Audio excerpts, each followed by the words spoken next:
अस्सलाम वालेकुम नाज़रीन, प्रोग्राम इनसाइड पाकिस्तान के साथ मैं हूं आपका मेज़बान मुताहिर जलीस खान। नाज़रीन, आज बात होगी अहम इशू के ऊपर जो कि हमने शायद इस तनाजुर में देखा कि एक कराची के अंदर रिएक्शन नज़र आया PS88 का, तो दूसरी जानिब हमें डस्का में नज़र आया दूसरा रिएक्शन जो कि नून लीग और PTI का दिखाई दिया, जो कि कराची में PTI और पीपल्स पार्टी का था। ऐसा ही रिएक्शन हमें डस्का में नज़र आया। क्या सूरत हाल थी वहाँ पर, किस तरह से तमाम चीज़ों को क्रिएट किया गया, क्या वो एक ड्रामेटिक पोजीशन सामने लाई गई या उसको पहले से ही प्लान किया जा रहा था कि आया अगर हमारे साथ कराची में ऐसी सिचुएशन खड़ी करी गई है तो हम डस्का में भी यही करेंगे और उसको तकरीबन इंतखाबात को क्लियर नहीं होने देंगे। जिस तरह से अब सूरत हाल नून लीग की जानिब से देखी जा रही है, उनकी जानिब से कहा जा रहा है कि पूरे हल्के में दोबारा से इलेक्शन कराए जाएं। क्या इस वक्त ये पॉसिबल है, ये जो वक्त चल रहा है इसमें ये तमाम चीजें पॉसिबल हैं कि उस चीज को दोबारा से रिपोलिंग करवाई जाए, और इस पे PTI अपना क्या मौकफ रखती है इस पे भी बात करेंगे।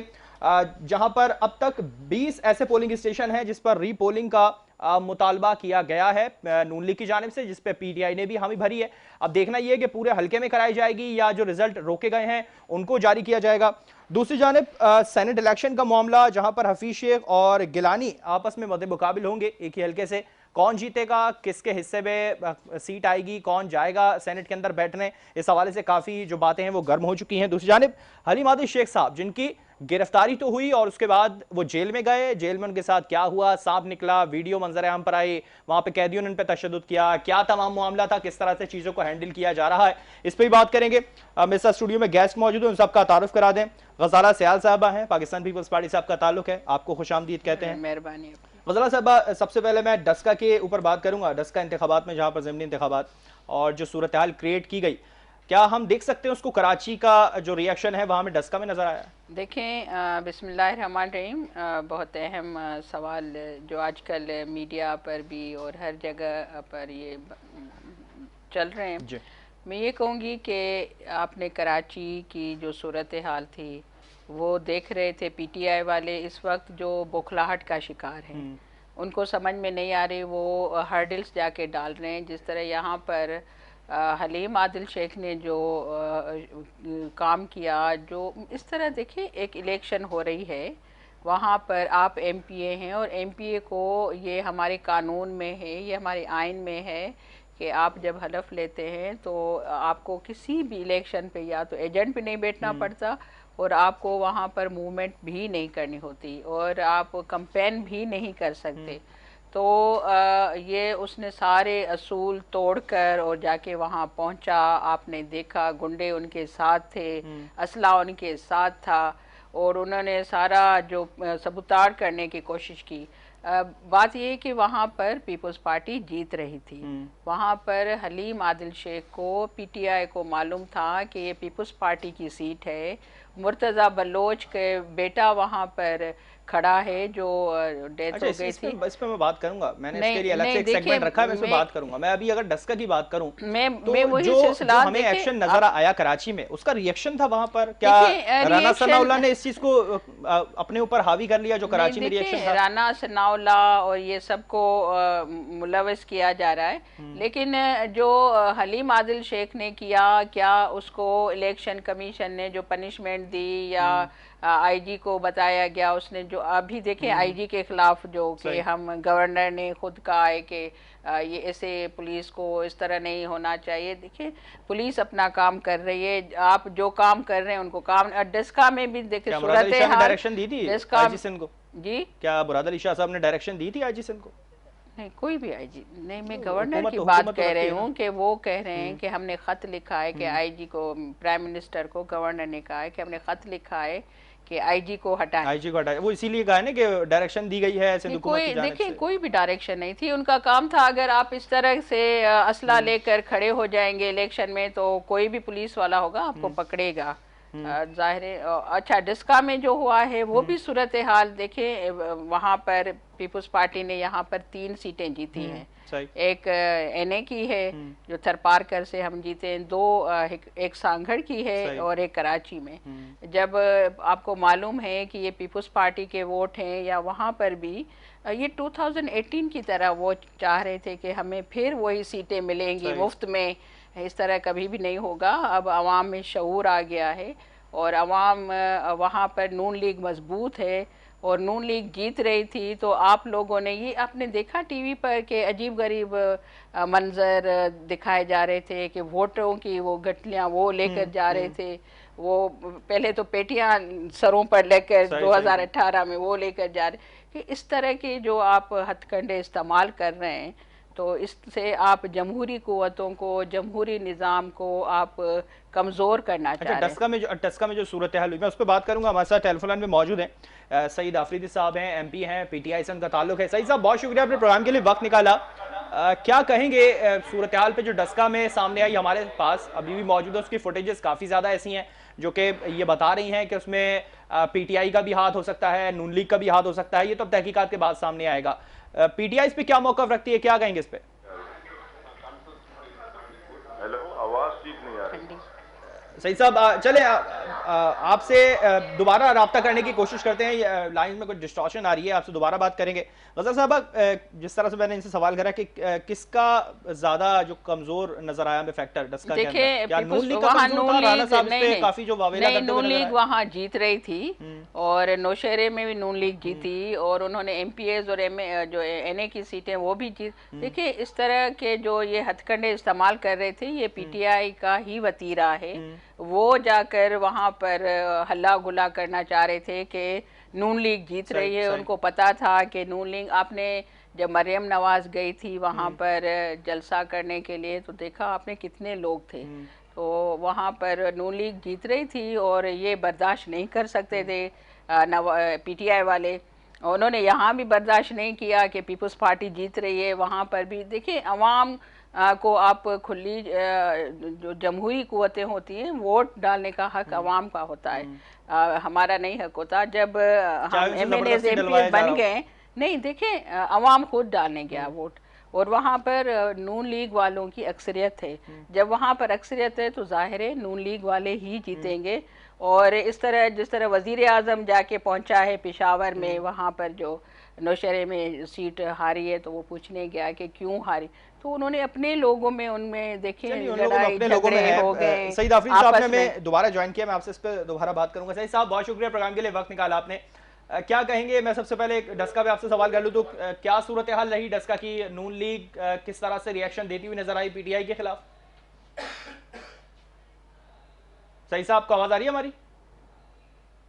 गालिबन से दोबारा रब्ता करने की कोशिश करते हैं, लाइन से मुनक़ता हो गई है डस्का के ऊपर। यकीनी तौर पर उनसे एक सवाल ज़रूर लेना है। दूसरी जानिब जो सिंध की सूरत हाल क्रिएट हो रही है, एक तरफ पीटीआई काफ़ी ज़ोर लगा रही है सिंध के अंदर, अभी भी फैसल वाडा के हवाले से हमने बात करी, वो भी सूरत हाल थी सामने कि उन्हें नाअहल किया जा रहा है या नहीं, इस पर भी काफ़ी ज़्यादा बात हो रही थी, मगर जो अब सूरत हाल सामने है उसमें उन्हें अहल करार दिया गया है। सईद साहब ने दोबारा ज्वाइन किया। सईद साहब, बहुत शुक्रिया। मैं डस्का की तरफ से पहला सवाल आपसे यही करूंगा कि नून लीग वहां पे ज्यादा तकड़ी थी।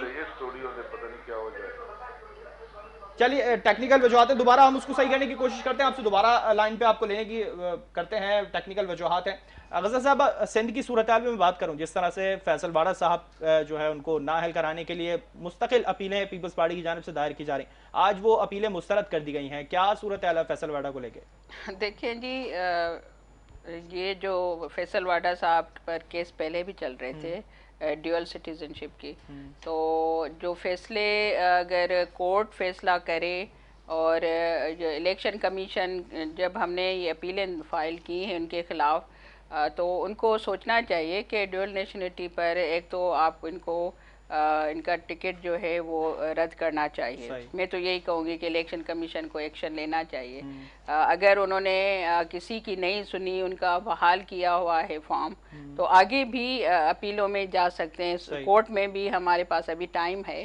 तो इस तरह के लोग जो जब सबके लिए मना किया गया है ड्यूअल नेशनलिटी, तो इसको किस तरह आप लेकिन वो तो कह रहे हैं हमने 2018 में ड्यूअल नेशनलिटी को तर्क कर दिया था, फैसल वाडा साहब ने इस बात को कहा था वाज़ेह तौर पे। तो ये अभी तक उन पर केस चल रहे हैं, अभी तक केस उसका ख़त्म ही नहीं हुआ उनका, वो केस तो अभी तक चल रहा है और हर उनकी हेयरिंग भी होती है, जाते भी हैं वो हेयरिंग पर और बाहर भी गए हुए थे। आपने देखा जब आप दूसरों के खिलाफ बातें करते हैं, तो जब आप खुद पर जब वो बात आती है तो आप कहते हैं कि नहीं, हमारे तो सब कुछ साफ है, सब हाथ साफ है। अभी आप नौशहरे की आप इलेक्शन सब इलेक्शन ले दें, नौशहरा में देखें कि वहाँ पर परवेज़ खटक का जो भाई लियाकत खटक, उन्होंने नून लीग का साथ दिया। तो इनके अंदरूनी अपने झगड़े हैं आपस में, ये एक दूसरे को बर्दाश्त नहीं कर सकते, इनमें जमहूरी वो रवैये वो बातें। तो पीपल्स पार्टी में भी ऐसा है कुछ? नहीं, पीपल्स पार्टी में ऐसा कोई भी ऐसी बात नहीं है, कोई भी झगड़ा नहीं है। हम एक ही हैं, हमारे चेयरमैन और पीपल्स पार्टी का जो भी पॉइंट होता है उसी पर हम सब मुत्तफिक होते हैं। आपने कोई ऐसी बात नहीं सुनी होगी पीपल्स पार्टी के लिए कि आपस में इस तरह के पीडीएम को लेकर तो हमने सुनी है ना, वो भी तो नहीं। पीपल्स पार्टी देखें, इन्होंने तो खुद किया है ना नौशहरा में, देखें परवेज़ खटक का जो भाई, उन्होंने खुद किया है। हमारी तो पार्टी को, नून लीग की पार्टी को तोड़ा जाता है, हमारे लोगों को प्रेशर डाले जाते हैं, अगवा किए जाते हैं और बहुत कुछ हुआ है। और मैं कहूँगी कि अगर जमहूरी क़ुव्वतों को, जमहूरी निज़ाम को मजबूत करना है तो ये इस तरह की जो हथकंडे आप लोग इस्तेमाल कर रहे हैं, पीटीआई वाले जो मायूस हो चुके हैं कि अब जो लोग हैं, अवाम इतनी महंगाई कर दी है उन्होंने, तो अवाम ने अब दूसरी पार्टियों को देखना शुरू किया है। तो पीपल्स पार्टी जमहूरियत को मजबूत करने के लिए क्या कर रही है? क्या देखिए हमारी, देखें अब जो कुव्वतें पीडीएम बनी है उसमें सब पार्टी हैं, उन सब पार्टियों ने फैसला किया है और उसी फैसले पर जो हमारे खिलाफ बातें हो रही थी कि पीटीआई के अब ये दम तोड़ चुके हैं, अब ये ऐसी कोई बात नहीं है। इंशाल्लाह जो अभी आगे लॉन्ग मार्च है वो भी होगा। 26 मार्च को अवाम जाएगा, पूरे पाकिस्तान के अवाम इस्लामाबाद जाएंगे और कुव्वत का मुजाहरा करेंगे। बिलावल साहब होंगे उसमें? बिल्कुल सब होंगे, बिल्कुल ऐसा सब तो नहीं कि कहीं मौलाना साहब पहुंच नहीं सके तो बिलावल साहब दोबारा से कोई उनको मसरूफियत हो जाए? देखें सब होंगे वहाँ पर और इस्लामाबाद में धरना भी देंगे, लॉन्ग मार्च भी करेंगे और इमरान खान के खिलाफ तहरीक चलाएंगे। 26 तारीख को जो भी देखें, जो भी प्रोग्राम पीडीएम ने किए हैं वो सब जो है कामयाब हो गए, चाहे कराची का जलसा हो, चाहे दूसरे एरियाज़ का, पंजाब में हो, केपी में हो, बलूचिस्तान में हो।